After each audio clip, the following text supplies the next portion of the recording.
If A, B and P are the vertices of a right angled at P, then find the value of y. तो question हम लोगों से कह रहा है कि भाई तीन पॉइंट्स हैं, A है, B है और P है, और ये तीन पॉइंट्स अगर एक राइट ट्राइंगल की वर्टाइसेस हों तो फिर बताइए y की वैल्यू क्या होगी। करेक्ट है।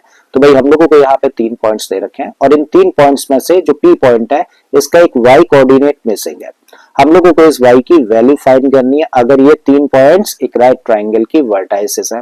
अच्छा, राइट ट्राइंगल हम लोगों को दे क्या रखा है, राइट ट्राइंगल का नाम है ABP, जिसमें कि राइट एंगल कहां पर है, P पर है। तो भाई सबसे पहले एक राइट ट्राइंगल हम लोग तैयार करते हैं और सबसे पहले ना P लिखो और P को राइट एंगल शो कर दो। करेक्ट। ये मान लेते हैं A पॉइंट होगा और ये मान लेते हैं B पॉइंट। A के कोऑर्डिनेट्स हम लोगों को दे रखे हैं 5,3, B के कोऑर्डिनेट्स हम लोगों को दिए हैं 11,-5, जबकि पॉइंट P के कोऑर्डिनेट्स दे रखे हैं हम लोगों को 12, ठीक है। तो ये दे रखा है हम लोगों को क्वेश्चन में y, तो ठीक है, तो ये चीज हम लोगों को दे रखी है क्वेश्चन में। करेक्ट है, 12, ठीक है। तो ये चीज हम लोगों को दे रखी है क्वेश्चन में, तो ये चीज दे रखी है भाई हम लोगों को क्वेश्चन में। अब क्योंकि APB कैसा ट्राइंगल है, राइट ट्राइंगल है, और राइट ट्राइंगल है तो भाई इसके अंदर पाइथागोरस थ्योरम तो लगाई जा सकती है। चलिए वही लगा देते हैं। ठीक है, तो यहाँ पे लिखते हैं since APB is a right triangle, therefore कह सकते हैं भाई हम लोग क्या कि AP का स्क्वायर यानी कि परपेंडिकुलर का स्क्वायर प्लस बेस का स्क्वायर किसके बराबर होगा, हाइपोटेनस के स्क्वायर के बराबर होगा। तो AP का स्क्वायर प्लस BP का स्क्वायर किसके बराबर होगा, AB के स्क्वायर के बराबर होगा बाय यूजिंग पाइथागोरस थ्योरम। अब AP के स्क्वायर का मतलब क्या है, A और P के बीच की डिस्टेंस का स्क्वायर।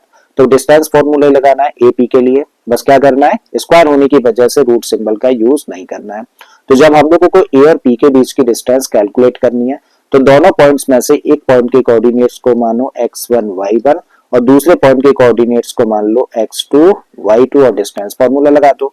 तो x2 माइनस x1, तो x2 की जगह पर 12 है, x1 की जगह पर 5 है, तो इसकी जगह पे हम लोग रखेंगे क्या, 12 माइनस 5 और इसका स्क्वायर प्लस में y2 माइनस y1 का होल स्क्वायर होता है, तो y2 की जगह पे तो y है, माइनस y1 की जगह पे क्या रखेंगे हम लोग 3 रखेंगे और इसका होल स्क्वायर। तो क्या किया हम लोगों ने, AP के स्क्वायर को हम लोगों ने रिप्रेजेंट कर दिया। अब बारी किसकी है, PB के स्क्वायर की।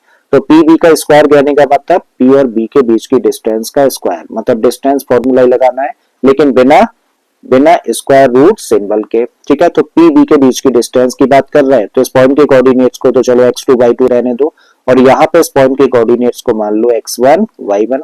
अब लिख सकते हो x2 माइनस x1, तो x2 कितना है भाई, x2 है 12 माइनस x1 कितना है 11, तो इसका whole square plus y2 minus y1 का स्क्वायर होता है, तो y2 की जगह पे तो रखा y, माइनस माइनस क्या हो जाना है, प्लस हो जाना है, तो प्लस का 5 बन गया और इसका whole square and this equal to AB का स्क्वायर। तो यहाँ भी डिस्टेंस फॉर्मूला बिना स्क्वायर रूट सिंबल के। अब इस पॉइंट के कोऑर्डिनेट्स को x1 y1 रहने दो और इस पॉइंट के कोऑर्डिनेट्स को हम मान लो x2 y2। डिस्टेंस फॉर्मूला लगाना है तो x2 माइनस x1 का होल स्क्वायर लिखोगे, x2 कितना है 11, x1 कितना है 5, तो 11 माइनस 5 का whole square plus y2 minus y1 का होल स्क्वायर होता है, तो y2 की जगह पर है माइनस का 5, इसमें से माइनस करोगे y1 यानी कि 3 को और इसका होल स्क्वायर। ठीक है, तो क्या किया अभी तक हम लोगों ने, सिर्फ डिस्टेंस फॉर्मूला यूज किया। अब कर लेते हैं भाई इसको हम लोग थोड़ा सा सिंप्लीफाई। तो 12 में से 5 माइनस करेंगे तो 7, तो इसका स्क्वायर लिखें, y माइनस 3 का होल स्क्वायर एक्सपेंड कर दो a माइनस b के होल स्क्वायर से, तो इसको एक्सपेंड करके लिख सकते हैं a square plus b square कहने का मतलब 9 माइनस 2ab कहने का मतलब माइनस का 6y, प्लस का सिंबल है लगा दीजिए। 12 माइनस 11, 12 माइनस 11 का मतलब हुआ 1, तो 1 का स्क्वायर लिख देते हैं। यहाँ पर y प्लस 5 का स्क्वायर है तो a प्लस b के होल स्क्वायर से इसको लिख सकते हैं a square plus b square कहने का मतलब 25 प्लस 2ab कहने का मतलब 10y बन जाता है। 11 में से 5 माइनस करें तो ये बन गया 6 का स्क्वायर, प्लस का साइन रख दीजिए, माइनस 5 और माइनस 3, तो माइनस 5 और माइनस 3 कितना हुआ, माइनस का 8 और इसका स्क्वायर। फर्दर इसको सिंप्लीफाई करें तो सबसे पहला देखो y स्क्वायर यहाँ भी और y स्क्वायर यहाँ भी है, दोनों को कर दो प्लस, तो ये बन गया 2y स्क्वायर, प्लस के साइन के साथ में 7 का स्क्वायर है तो इसको लिखेंगे हम लोग 49, प्लस में फिर क्या है 9, तो 9 एज इट इज रखा हम लोगों ने। फिर उसके बाद में 1 का स्क्वायर कितना हुआ 1, फिर 25 है एज इट इज हम लोगों ने रख दिया।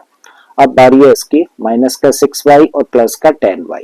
तो माइनस 6y प्लस का 10y कितना होगा प्लस का 4y इक्वल के इधर आ जाए तो 6 का स्क्वायर कितना होगा 36 होगा। एक नेगेटिव नंबर का स्क्वायर करा तो रिजल्ट पॉजिटिव ही होगा, मतलब माइनस की टेंशन खत्म। और 8 का स्क्वायर करेंगे तो भैया 64 मिलेगा। आई थिंक यहाँ तक चीजें समझ आ गई हैं, कोई दिक्कत नहीं। अब देखो 2y स्क्वायर है, इसको एज इट इज हम लोगों ने रख दिया, राइट। यहाँ पर क्या है प्लस का 4y एज इट इज रखा हम लोगों ने। कुछ चीजें कैंसिल आउट हो रही हैं क्या, नहीं हो रही हैं। तो क्या करिए सारे के सारे नंबर्स को प्लस कर लो। तो 9 और 1 कितना हो गया 10 हो गया।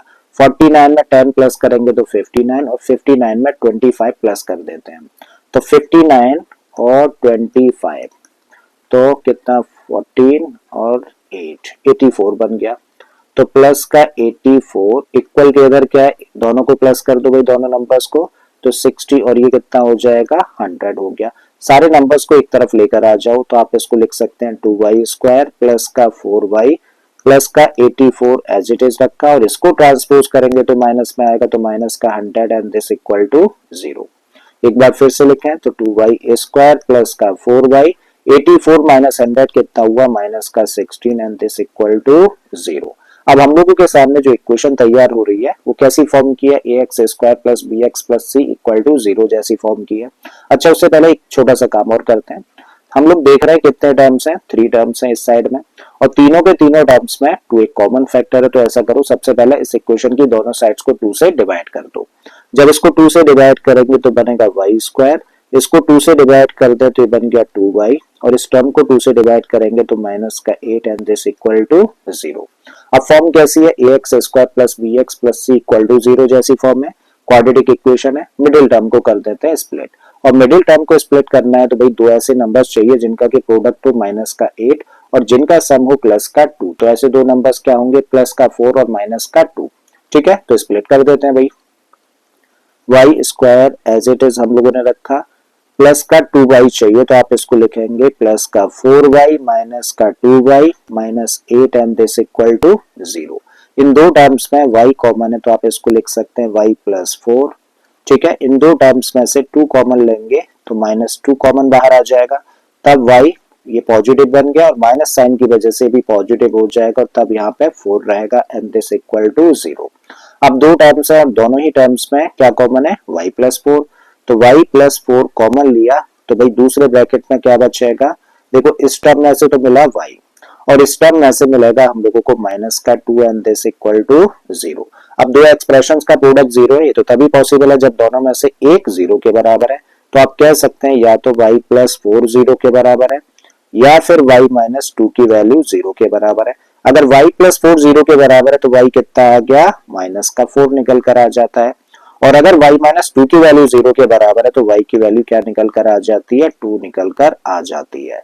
तो इस तरीके से y के लिए भाई हम लोगों के सामने दो वैल्यूज निकल कर आई, या तो y माइनस 4 के इक्वल है या फिर 2 के इक्वल है। तो ये है आंसर, मींस हमें y की वैल्यू निकालनी थी तो हम लोग कह सकते हैं कि y या तो -4 होगा या फिर 2 होगा। ठीक है तो आई थिंक ये वाला क्वेश्चन एकदम से क्लियर हो गया होगा।